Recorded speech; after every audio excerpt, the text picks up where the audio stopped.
आखिर किसकी गलती के कारण हुआ कलयुग का आरंभ? कैसे होगा इसका अंत? कितने साल और धरती पर राज करने वाला है कलयुग? कलयुग यानी आज का युग जिसमें हम जी रहे हैं। कितनी पीड़ा, कितना दुख, कितनी यातनाएं हैं इस कलयुग में, फिर भी हमें जीना तो पड़ता ही है। लेकिन क्या आपने कभी सोचा है कि कहां से आया है ये कलयुग? आखिर क्यों इस धरती पर कलयुग की जरूरत पड़ी?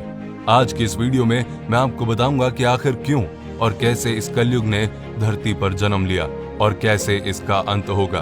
तो जैसे आपका दोस्त आपको जब कुछ बातें बताता है तो आप उसे सुनते हैं, वैसे ही आप मुझे अपना दोस्त मान ले, ऐसा मैं कहूंगा नहीं, क्योंकि मैं आपका दोस्त ही हूं। तो आखिर तक बने रहिए इस वीडियो में मेरे साथ और मेरी बात को ध्यान से सुनिए।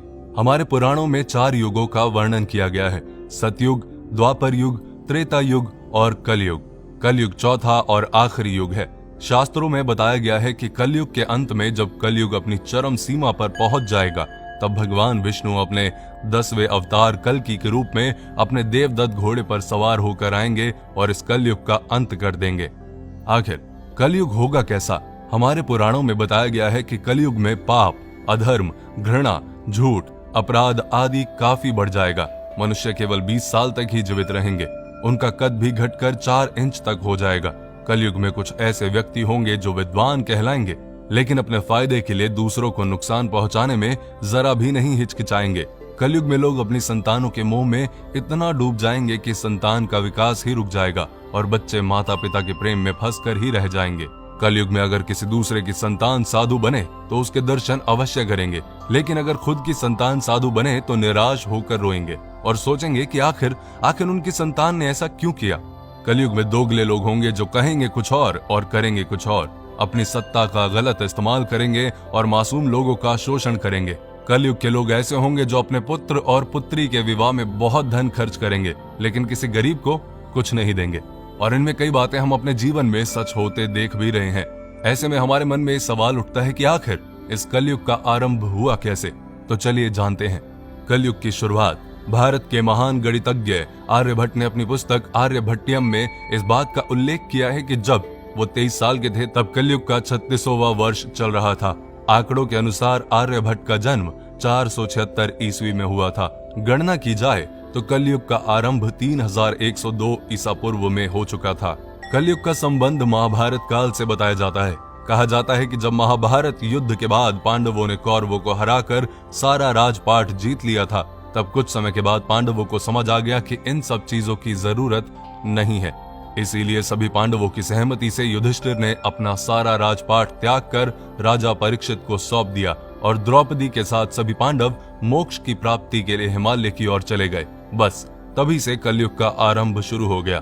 राजा परीक्षित बड़े ही कुशल और दयालु राजा थे। उनके शासनकाल में उनकी प्रजा को कभी भी कोई दुख या कष्ट नहीं हुआ। एक बार राजा परीक्षित एक नदी के पास से गुजर रहे थे। उन्होंने देखा कि नदी के किनारे एक गाय और बैल आपस में बातचीत कर रहे हैं, लेकिन कलयुग उनको दुखी कर रहा है। राजा परीक्षित ने बैल के रूप में धर्म और गाय के रूप में पृथ्वी को पहचान लिया। कलयुग के द्वारा गाय और बैल के ऊपर होने वाले अत्याचार को राजा परीक्षित सहन नहीं कर पाए और उन्होंने अपनी तलवार निकाली और कलयुग को मारने के लिए आगे बढ़े। राजा परीक्षित का क्रोध देखकर कलयुग कांपने लगा। कलयुग भयभीत होकर अपने राजसी वेश को उतार कर राजा परीक्षित के चरणों में गिर गया और क्षमा याचना करने लगा। राजा परीक्षित ने शरण में आए हुए कलयुग को मारना उचित ना समझा और उससे कहा, कलयुग तू मेरे शरण में आ गया है, इसलिए मैं तुझे जीवन दान दे रहा हूँ, लेकिन अधर्म, पाप, झूठ, चोरी, कपट, दरिद्रता आदि अनेक उपद्रवों का मूल कारण केवल तू ही है। तू मेरे राज्य से अभी निकल जा और फिर कभी लौट कर मत आना। परीक्षित की बात को सुनकर कलयुग ने कहा कि पूरी पृथ्वी पर आपका निवास है। पृथ्वी पर ऐसा कोई भी स्थान नहीं है जहां आपका राज्य ना हो। ऐसे में मुझे रहने के लिए स्थान प्रदान करें। तब राजा परीक्षित ने सोच विचार कर कहा, झूठ, धूत, मद्यपान, परस्त्री घमन और हिंसा, इन 4 स्थानों में असत्य, मद, काम और क्रोध का निवास होता है, तो इन 4 स्थानों पर रह सकता है। लेकिन इस पर कलयुग बोला, हे राजन, ये 4 स्थान मेरे रहने के लिए अपर्याप्त हैं, अन्य जगह भी प्रदान कीजिए मुझे। इस मांग पर राजा परीक्षित ने उसे स्वर्ण के रूप में 5वां स्थान प्रदान किया। स्वर्ण रूपी स्थान मिलते ही कलयुग ने राजा परीक्षित के सोने के मुकुट में वास कर लिया।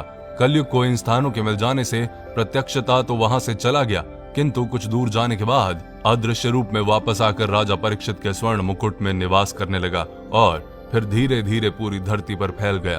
कलयुग का अंत ब्रह्मवैवर्त पुराण में बताया गया है कि जब कलयुग धरती पर अपने 5000 साल पूरे कर लेगा तो गंगा नदी सूखी पड़ जाएगी। जब 10,000 साल पूरे हो जाएंगे तो धरती पर वास करने वाले देवता अपने धाम वापस आ जाएंगे और ये धरती देवता विहीन हो जाएगी। इस धरती पर केवल अधर्म का वास होगा। कोई भी मनुष्य पूजा पाठ नहीं कर पाएगा। रिश्ते तो बस नाम के रह जाएंगे। सब लोगों की बुद्धि भ्रष्ट हो जाएगी जो केवल धन के बारे में ही सोचते रहेंगे। लोग हमेशा अशांत रहेंगे। कोई गुरु का आदर नहीं करेगा। ब्राह्मणों का ज्ञान खत्म हो जाएगा। क्षत्रियों का साहस खत्म हो जाएगा। शोषण करने वाला राजा होगा और प्रजा भी एक दूसरे पर अत्याचार करने से पीछे नहीं हटेगी और एक दूसरे की जान की दुश्मन बन जाएगी और अंत में सब कुछ नष्ट हो जाएगा।